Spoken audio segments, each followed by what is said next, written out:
Assalamualaikum. Jangan lupa like, comment, and subscribe. Bye.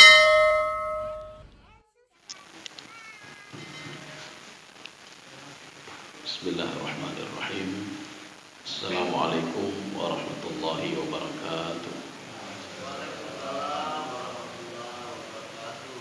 Alhamdulillahi rabbil alamin. Wassalatu wassalamu ala asyrafil anbiya'i wal mursalin wa ala alihi wa ashabihi ajma'in. Raditu billahi rabba wa bil islami dina wa bi Muhammadin nabiyya wa rasulah. Rabbi syrah li sadri wa yassir li amri wahlul 'uqdatam min lisani yafqahu qawli. Allahumma ja'al jam'ana hadha jam'an marhuma wa tafarruqana min ba'dihi tafarruqan ma'suma. Bapak dan ibu-ibu sekalian yang dirahmati Allah Subhanahu wa taala, Nabi yang paling banyak disebutkan namanya di dalam Al-Qur'an adalah Nabi Musa alaihissalam. Jadi di dalam setiap surah itu penyebutan Nabi Musa sudah hampir sering. Ini maknanya apa? Ada beberapa kejadian-kejadian pada Nabi Musa alaihissalam yang perlu kita ambil iktibar dan pelajaran. Nabi Musa memang disebutkan di dalam Al-Quran hebatnya beliau. Wa kallamallahu Musa taklima. Jadi bisa berdialog dengan Allah Subhanahu wa taala. Walaupun Nabi Musa tidak melihat Allah. Ya. Jadi makanya satu-satunya nabi yang berdialog dan melihat Allah adalah Nabi Muhammad sallallahu alaihi wasallam. Nanti kalau ada yang mengatakan saya sudah melihat Allah, saya sudah ketemu dengan ini, itu tidak benar. Karena di dalam Al-Quran pun Nabi Musa itu pun tidak pernah melihat Allah. Tetapi beliau itu berdialog, sering berdialog dengan Allah Subhanahu wa taala. Dalam berbagai kesempatan. Artinya Allah Subhanahu wa taala ingin memberikan pelajaran bukan kepada Nabi Musa sebenarnya, tetapi kepada pengikut Nabi Muhammad sallallahu alaihi wasallam. Kenapa Al-Quran diturunkan setelah kejadian Nabi Musa itu? Ketika diturunkan kepada Nabi Muhammad, cerita itu memang sudah ada. Artinya apa? Cerita ini bukan untuk pelajaran bagi Nabi Musa. Ini pelajaran bagi untuk umat Nabi Muhammad sallallahu alaihi wasallam. Karena Al-Qur'an itu juga diturunkan kepada umat Nabi Muhammad sallallahu alaihi wasallam. Nabi Musa di dalam tafsir Al-Baydawi, beliau mengatakan kepada kaumnya. Ini pelajaran, mungkin pelajaran kita mulai dari sini, pelajaran pertamanya. Nabi Musa memang diakui dalam Al-Quran kecerdasannya memang luar biasa. Dan pada suatu hari Nabi Musa berdialog dengan kaumnya. Apa kata beliau? Man a'lama Bani Israel. Yang paling hebat, paling cerdas dari Bani Israel itu siapa? Ya, dia nanya sama kaumnya. Kemudian kaumnya menjawab, tidak ada lain kecuali engkau wahai Musa. Jadi artinya Nabi Musa bangga sekali memang karena dia hebat, dia pintar, tidak ada yang bisa menyaingi dia. Tetapi pelajaran pertamanya apa? Allah ingin menampakkan kepada Nabi Musa, kalau kecerdasan itu, kalau ilmu manusia itu sedikit sekali. Artinya apa? Ada yang lebih hebat lagi, ilmu Allah lebih hebat lagi. Jadi makanya Allah Subhanahu wa taala mengatakan kepada Nabi Musa alaihissalam, wahai Musa, ada hambaku abdun a'lamu minka. Ada hambaku lebih malim, lebih hebat, lebih cerdas dibandingkan kamu. Ya. Inilah fungsinya akal ya, akal manusia. Sebelum kita cerita sambung ceritanya. Nanti kalau kita lihat nanti di dalam Al-Quran, kenapa proses penciptaan manusia mesti 9 bulan? Kenapa tidak kun fayakun jadi manusia? Apakah Allah tidak sanggup? Kemudian penciptaan Nabi Adam alaihissalam, kenapa mesti 120 tahun lamanya? Kenapa tidak kun fayakun jadi Nabi Adam? Tidak kun fayakun Nabi Adam, melalui proses. Jadi memang 3 proses. Proses pertama 40 tahun, proses kedua 40 tahun, proses ketiga 40 tahun. Sehingga genap menjadi 120 tahun baru jadi Nabi Adam alaihissalam. Manusia begitu juga, tidak jadi begitu saja. 40 hari pertama itu masih nutfah. Jadi artinya cairan yang yang hina. Kemudian selanjutnya alaqah. Alaqah itu apa? Masih bercak-bercak darah. Kemudian selanjutnya mudghah. Mudghah itu apa? Sudah menjadi daging. Fakasawnal 'idhama lahma. Daging itu kemudian ada tulangnya. Setelah itu saya tiupkan roh, kata Allah Subhanahu wa taala, setelah berumur 120 hari atau 4 bulan. Kenapa mesti 4 bulan? Kenapa tidak Allah ciptakan manusia kun fayakun jadi begitu saja? Kenapa Allah tidak menciptakan Nabi Adam kun fayakun jadi begitu saja? Kemudian yang ketiga juga, ketika Allah menciptakan langit dan bumi, di situ disebutkan fi sittati ayyam, 6 masa. Ada yang mengatakan 6 masa itu 6 hari. Ada yang mengatakan 1 hari 1000 tahun, berarti 6000 tahun. Apakah Allah tidak sanggup menciptakan langit dan bumi kurang daripada 6000 tahun? Kenapa tidak Allah ciptakan langit dan bumi kun fayakun jadi langit dan bumi? Rupanya dari rentetan semuanya itu. Ini supaya manusia berpikir, kalau manusia tidak terjadi begitu saja, tetapi ada proses-prosesnya. Yang membuat proses itu adalah Allah. Artinya apa? Allah menginginkan manusia untuk berpikir dengan kepalanya, untuk berpikir dengan akalnya, supaya dia bisa mengenal siapa itu Allah Subhanahu wa Ta'ala. Sekarang kan sudah ada kecanggihan ilmu kedokteran ya, teknologi dan lain sebagainya. Artinya apa? Manusia tidak begitu saja dia lahir, di dalam kandungan kemudian ada roh, tidak. Pasti umur 4 bulan. Kenapa? Yang dijanjikan dalam Al-Quran memang 4 bulan. Artinya supaya manusia berpikir. Artinya kehidupan manusia itu ada proses-proses sehingga dia menjadi dewasa. Makanya Allah yang menginginkan wa fi anfusikum afala taqilun. Kalian coba pelajari diri kalian sendiri. Coba gunakan akal kalian.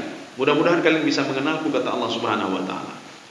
Begitu juga yang kedua, Nabi Adam alaihissalam. Nabi Adam kan ditegur oleh Allah.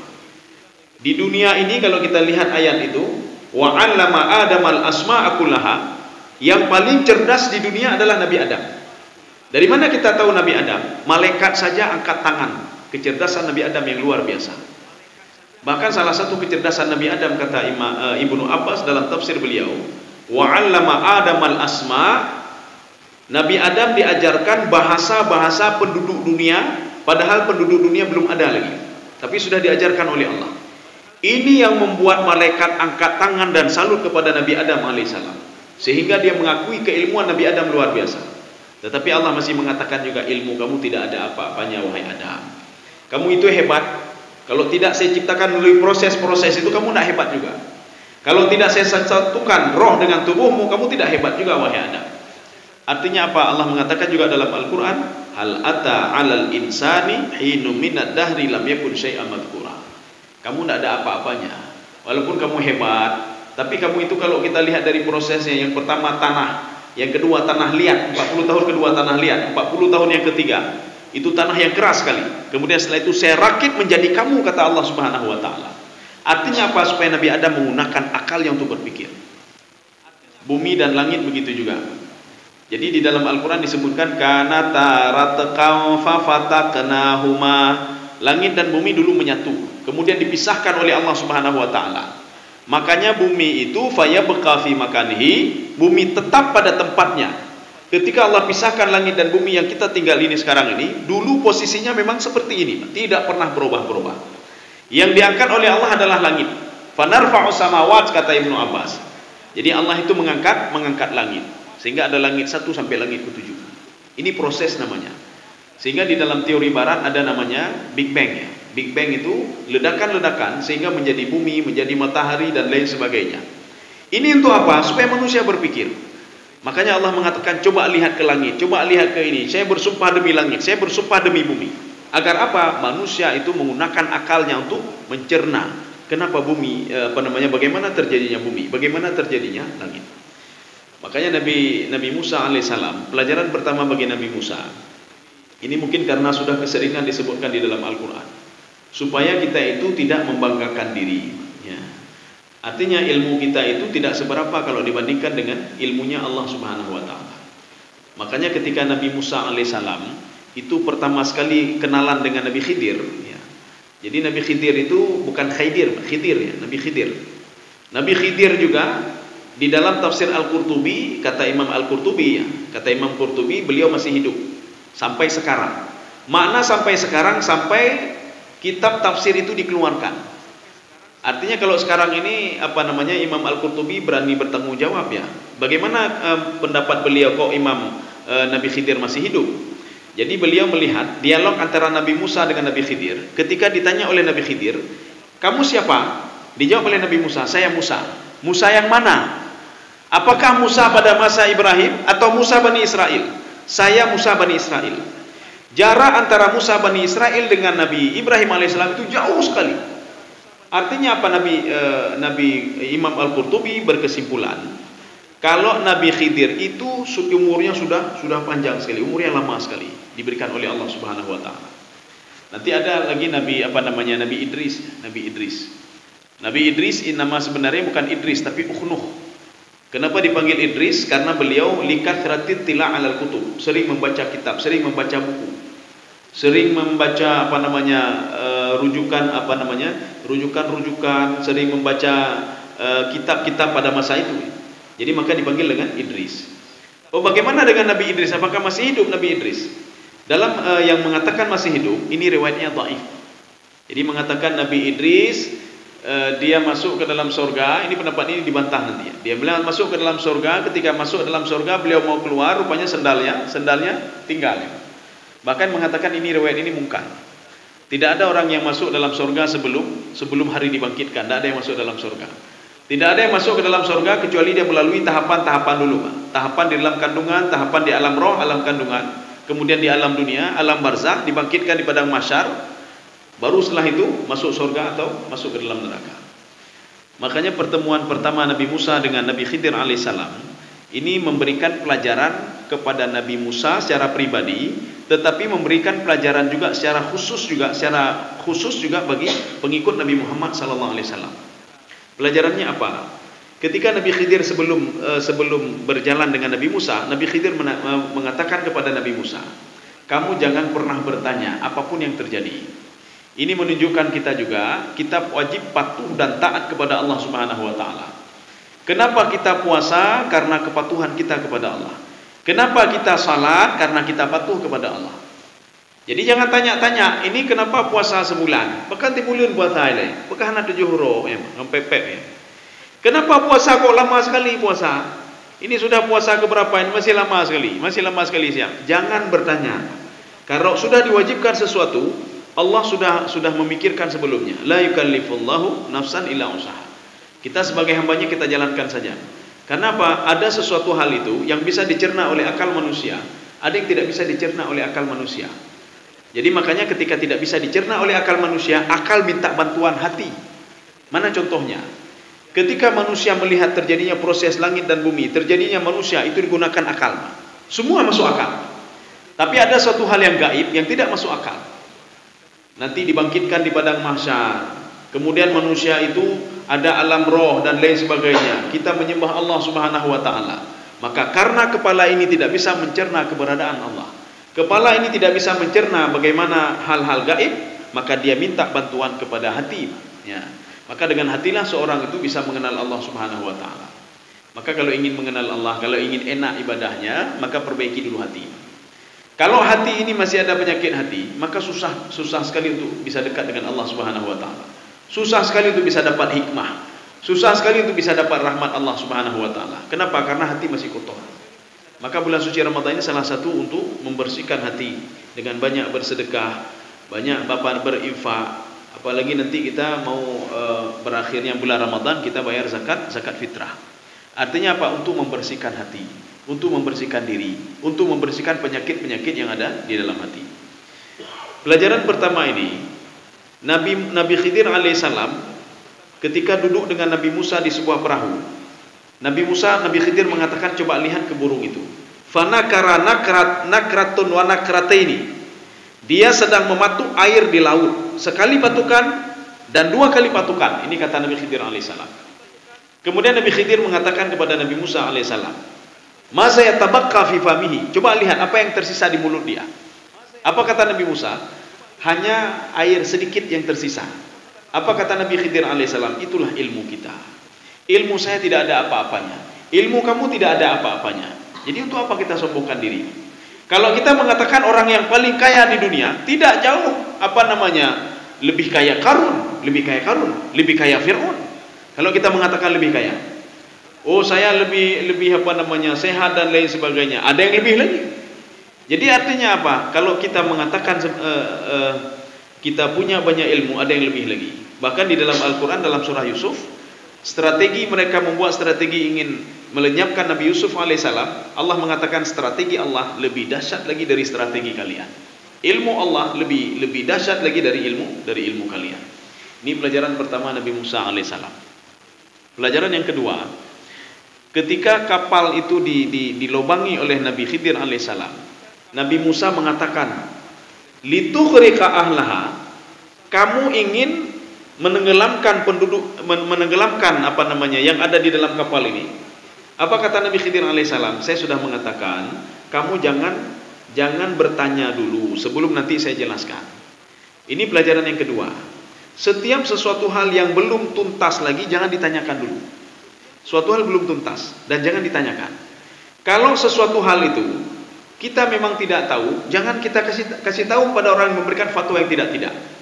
Kita ditanya apa hukum ini, jadi kita katakan ini hukumnya haram, ini hukumnya halal. Kalau tidak tahu fatwa, ma laisa laka bihi ilmun, kalau tidak punya ilmu jangan kamu kasih tahu.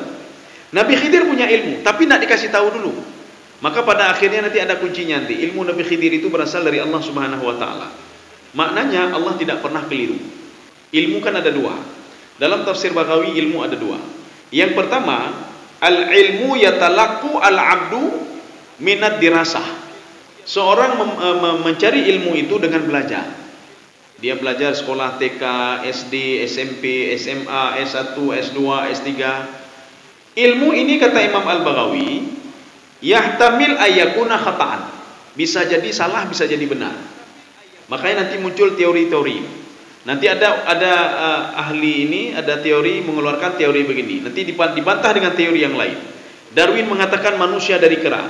Teori ini dulu diterima. Karena apa? Struktur tubuh manusia dengan kera hampir sama. Tetapi setelah berkembangnya ilmu pengetahuan, teori ini dibantah lagi oleh ilmuwan yang lain. Kemudian apa? Dibantah lagi. Dulu bumi dikatakan rata. Kemudian setelah adanya perkembangan teknologi, dikatakan bumi itu bulat. Artinya ini sudah buat teori begini, ilmu manusia bisa dibantah dengan ilmu yang lain. Ini yang pertama. Yang kedua, al-ilmu yatalaqqa al-'abdu min rabbih. Ilmu yang diperoleh oleh seorang hamba dari Allah Subhanahu wa taala. Ilmu ini tidak pernah salah. Jadi makanya ketika Allah mengajarkan Nabi Khidir alaihissalam, Nabi Khidir sudah dalam kontrolan Allah. Artinya tidak mungkin salah apa yang dia kerjakan. Kalau manusia kerjakan kan salah. Manusia coba dulu. Coba kita buat dulu. Oh udah salah. Oh buat yang lain lagi. Oh salah. Oh coba teori lain lagi. Oh salah. Teori lain lagi. Oh ini tidak benar. Buat lagi yang lain. Kurikulum ini tidak benar. Buat kurikulum yang lain lagi. Oh ini anak-anak makin tidak salat dan beribadah. Buat kurikulum pendidikan karakter. Buat kurikulum ini. Buat kurikulum itu. Jadi artinya manusia itu ilmunya terbatas, Pak. Dan bisa benar dan bisa salah. Sedangkan ilmu Allah itu tidak pernah salah. Allah menyuruh Nabi Musa, Nabi Nuh alaihissalam untuk membuat kapal. Padahal kapal Nabi Nuh dari kayu dan paku saja. Kayu saja, tidak ada paku ya. Kayu saja tidak ada paku. Bayangkan. Jadi kayu tidak menggunakan paku dan tidak ada alat lain, tetapi tidak tenggelam. Ya, tidak tenggelam. Jadi paku di sini bukan yang dimaksud paku bukan paku yang dari besi itu, tidak. Bisa saja nanti pakunya dari kayu. Artinya tidak ada alat yang lain yang lebih canggih daripada pada masa itu. Tetapi kapalnya tidak tenggelam. Tidak ada mesin, kapalnya tidak ada mesin. Tidak ada dempul, tidak ada cat dan lain sebagainya, tetapi tidak tenggelam. Kenapa? Ilmu yang diajarkan oleh Allah kepada Nabi Nuh alaihissalam untuk membuat kapal tidak pernah keliru, tidak pernah salah. Maka kita kalau ada sesuatu hal itu jangan tanya-tanya dulu. Kalau nggak tahu, jangan tanya-tanya dulu. Jangan protes dulu, jalani saja dulu. Kenapa wajib puasa? Coba lihat literatur buku tentang puasa. Kenapa wajib salat? Belajar dulu. Kepala ini tidak bisa mencerna.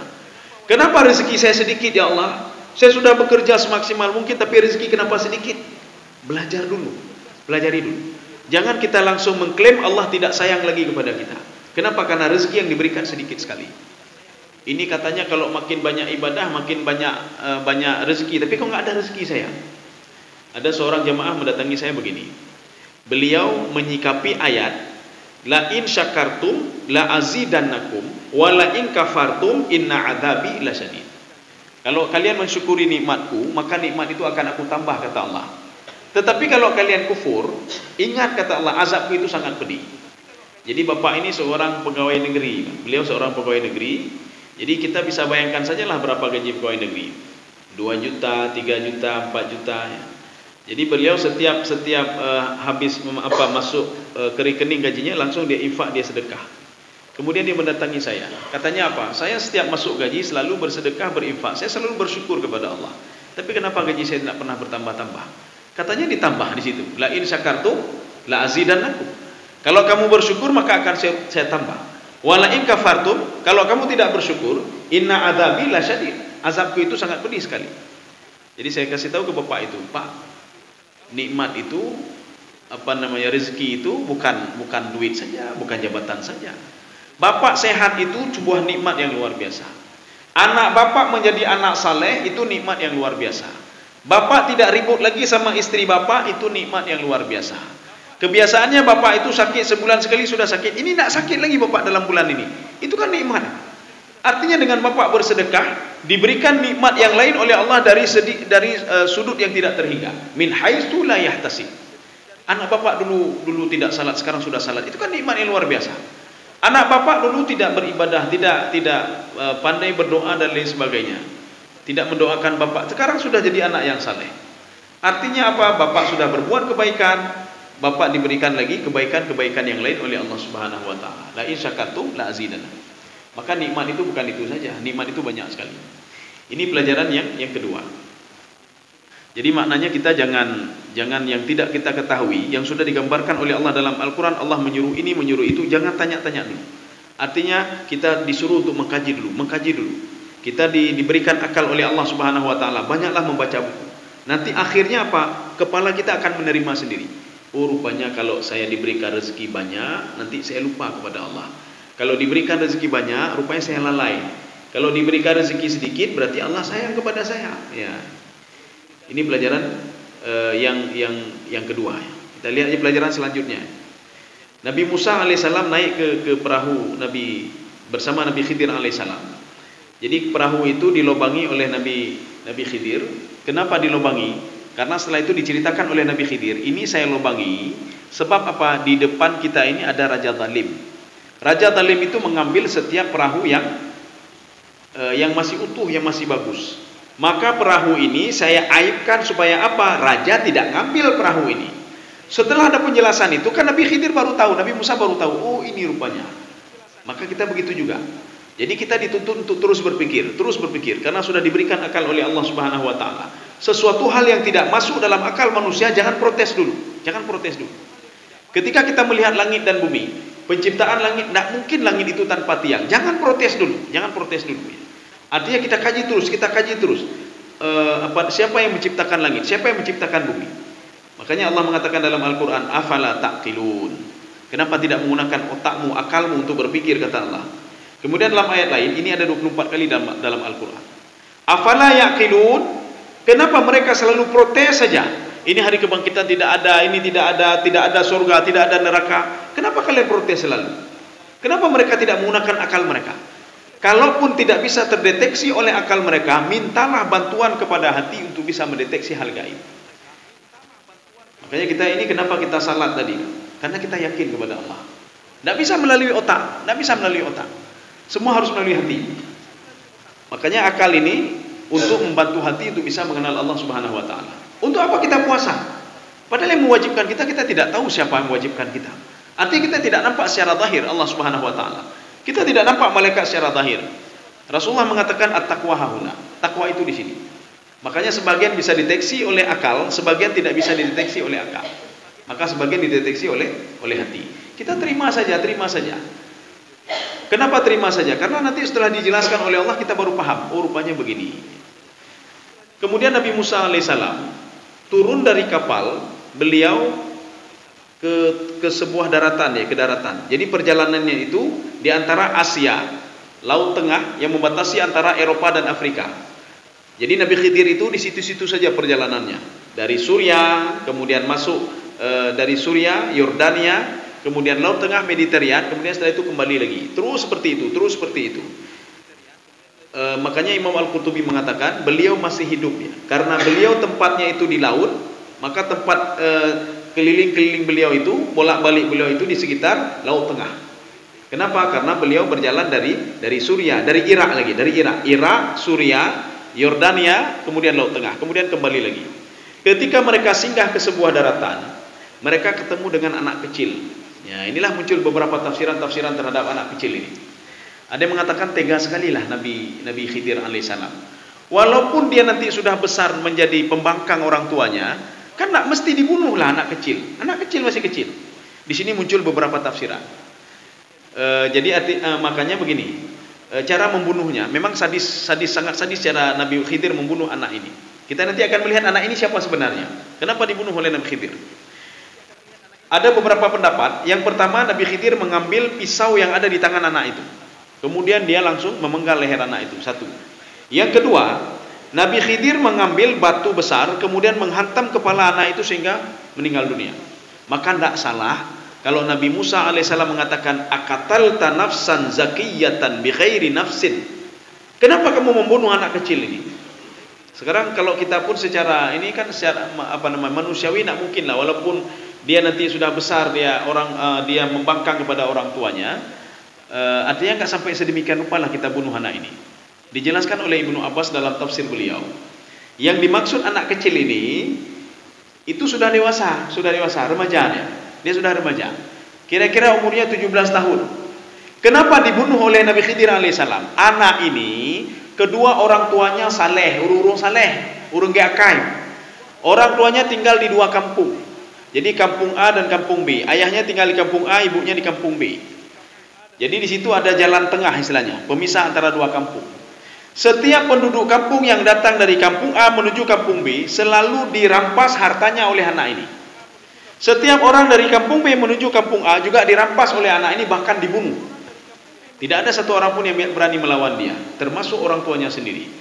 Makanya Nabi Khidir alaihissalam membunuh pemuda ini. Ini dalam tafsir Ibnu Abbas, membunuh pemuda ini. Kalau kita sudah dengar nanti, oh berarti pemuda ini seorang perompak dan seorang pembunuh, kita sudah bisa menerima. Makanya sesuatu hal yang ini pelajaran selanjutnya juga. Sesuatu hal yang belum kita pahami dalam Al-Quran, jangan kita protes dulu, kita kaji dulu, kita lihat dulu. Maka inilah muncul beberapa tafsiran-tafsiran. Nanti ada orang protes begini, bukan protes, istilahnya minta klarifikasi. Al-Quran kan cuma satu, tafsir kok banyak sekali? Ya.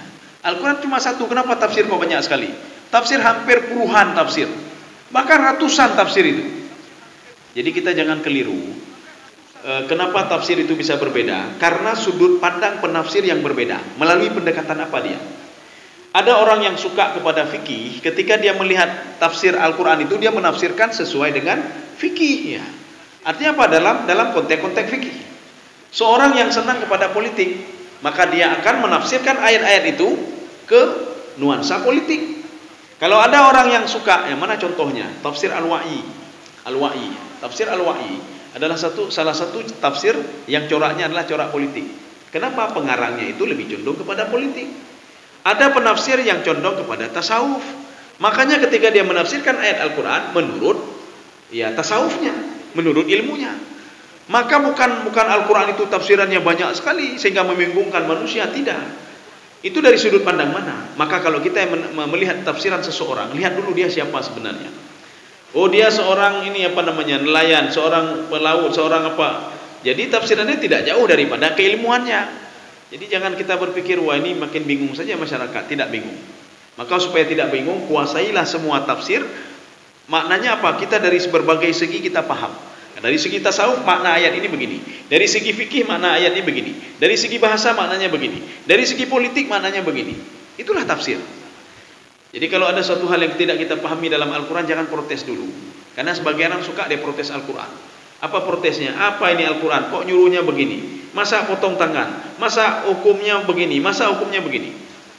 Karena pada tahun 2013 atau 14 ada seorang pemuda.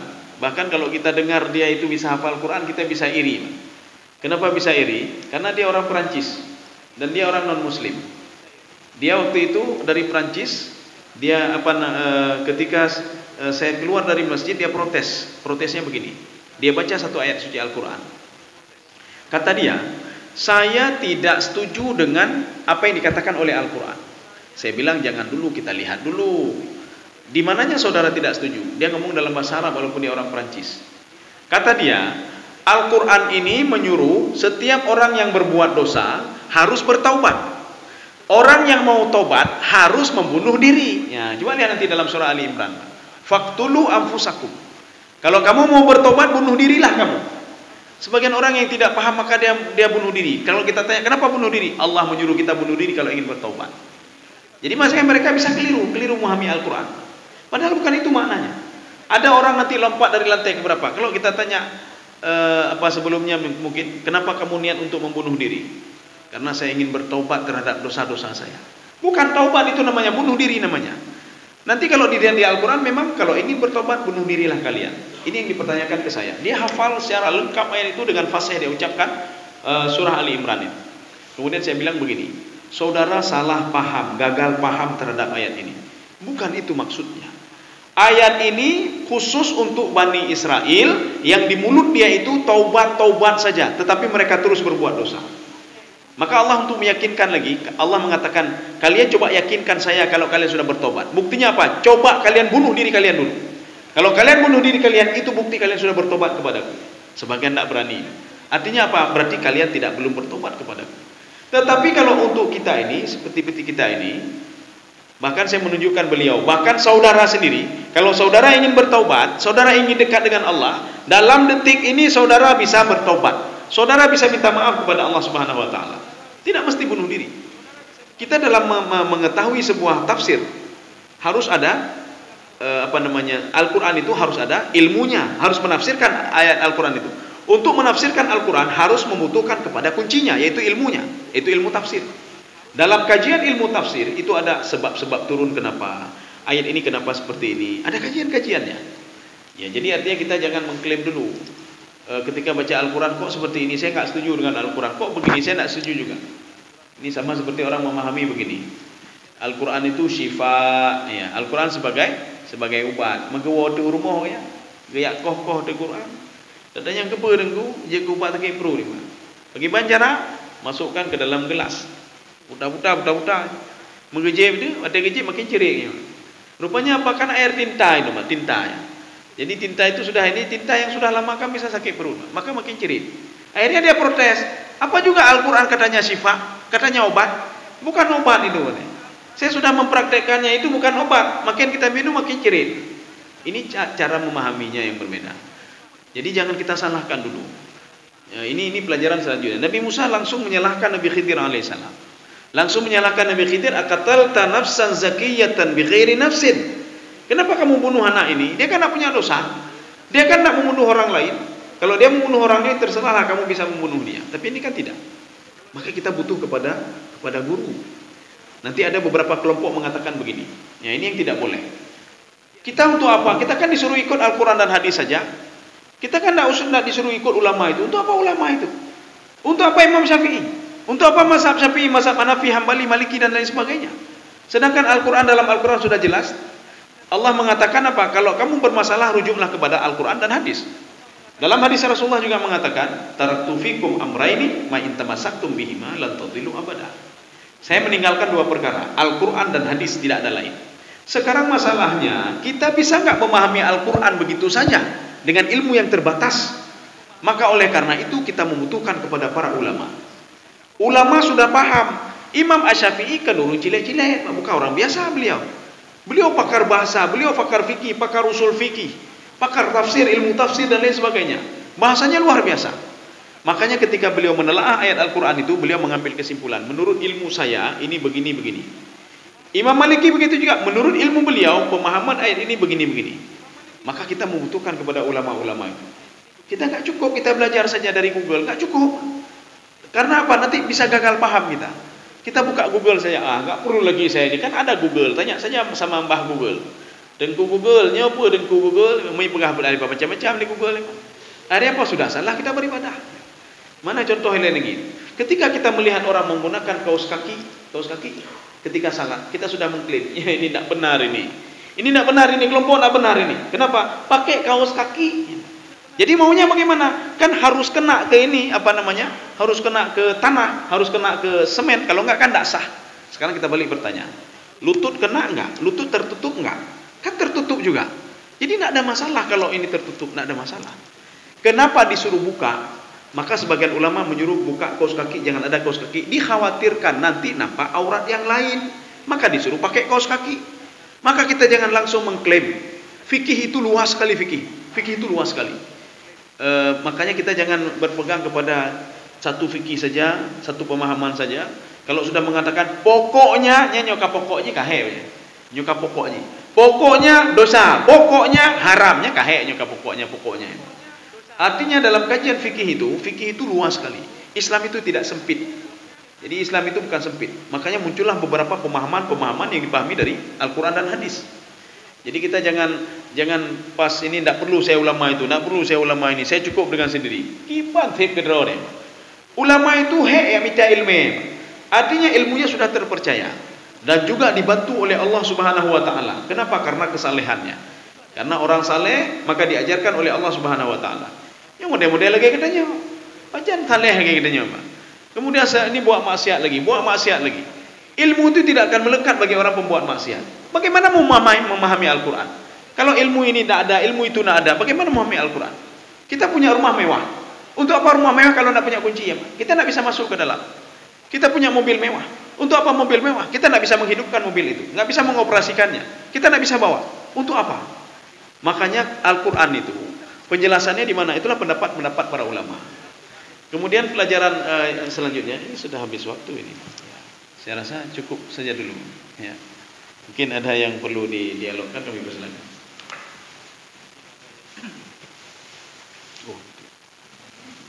Ya, Bapak Ibu mungkin ada yang mau bertanya. Mungkin ada di luar tema ini juga bisa bertanya. Bapak Ibu.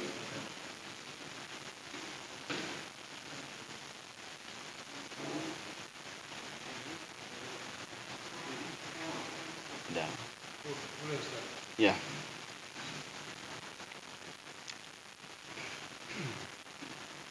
Bismillahirrahmanirrahim. Assalamualaikum warahmatullahi wabarakatuh. Waalaikumsalam. Pak Ustaz, istilahnya kita melihat di Ramadan ini saat mau bersolat, berzikir bersama-sama, membaca Al-Quran itu membesarkan suara di baik masjid atau. Kalau kita membaca Al-Quran ada dua model. Yang pertama dapat pahala, yang kedua dapat dosa. Dapat pahala apabila Al-Quran itu kita telaah, kita pelajari, kita tadabburkan dan menjadi pelajaran bagi kita. Satu. Yang kedua, menjadi dosa bagaimana? Kita membaca Al-Quran di samping orang salat sehingga mengganggu kekhusyukan orang salat. Maka kita berdosa. Berdosa gara-gara kita baca Al-Quran tadi. Artinya orang tadi dia melakukan ibadah salat fardu. Kita kan enggak ini baca Al-Quran. Bisa saja baca sedikitnya. Kita baca keras. Nanti ada yang mengatakan begini, untuk syiar. Kita lihat dulu syiar dalam konteks bagaimana syiar. Kemudian kita lihat dulu, kalau ingin syiar itu orang memang sudah semua baca Al-Quran. Berzikir kan begitu juga. Artinya kalau masih di dalam rambu-rambu tidak mengganggu orang lain, itu tidak ada masalah. Tetapi begini juga ya. Kalau kami itu di masjid begini. Baca Al-Quran itu 1 jam saja suaranya keluar. Kemudian setelah itu suaranya semua ke dalam. Jadi baca Al-Quran kan untuk kita sendiri nanti. Orang lain pun di rumah mungkin baca Al-Quran juga. Bukan kita saja baca Al-Quran. Makanya nanti diberikan 1 jam itu untuk apa? Supaya hidup Ramadan itu. Tapi setelah itu langsung di mic-nya ke dalam. Mau baca Al-Quran terserah. 24 jam baca terserah. Asal jangan mengganggu orang lain. Kita nanti mau bangun tengah malam. Kita bangun tengah malam masih ada orang ribut di sana kan mengganggu juga. Jadi dalam tanda kutip, setiap suatu hal yang mengganggu orang lain itu berarti bermasalah. Contoh.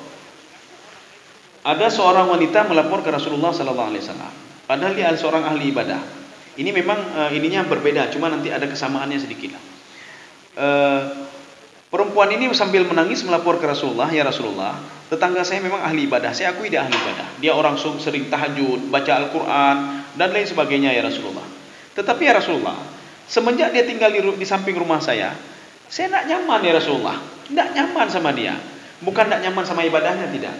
Mempepet tapi ya. Jadi dia mencaci maki saya.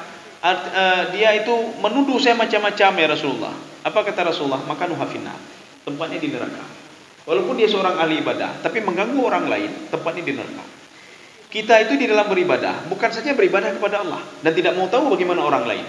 Kita ibadah yang penting lo beribadah kepada Allah. Yang mereka nak mau dengar berarti iblis dan setan, bukan? Nah, urung iblis dan setan. Saya tidak mau tahu, berarti ibadahnya bermasalah.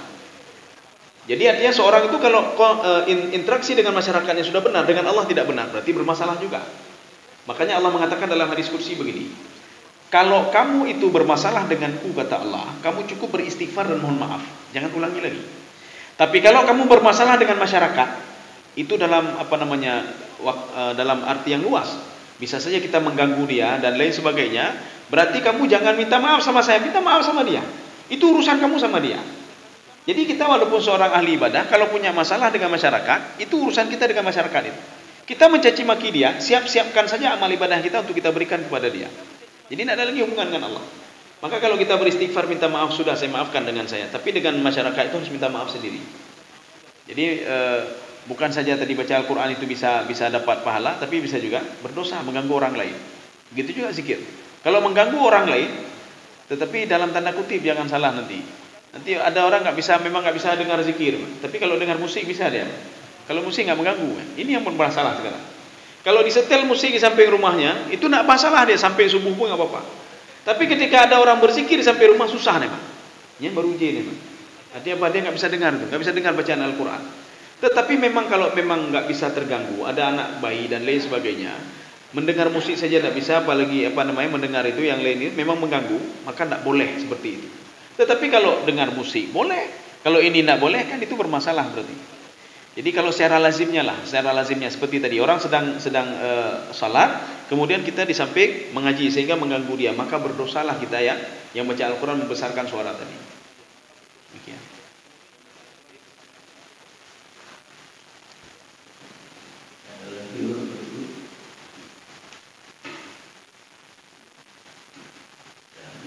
Sudah. Memang kalau Ramadan itu susah sedikit, Pak ya. Jadi mudah-mudahan apa yang kita utarakan tadi ada keberkahan bagi kita dan merupakan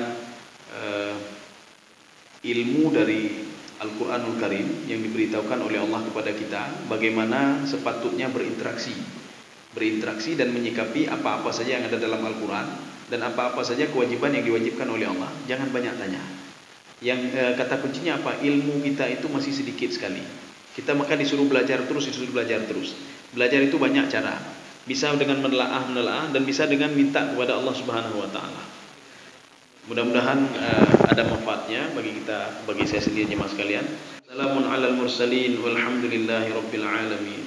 Assalamualaikum warahmatullahi wabarakatuh.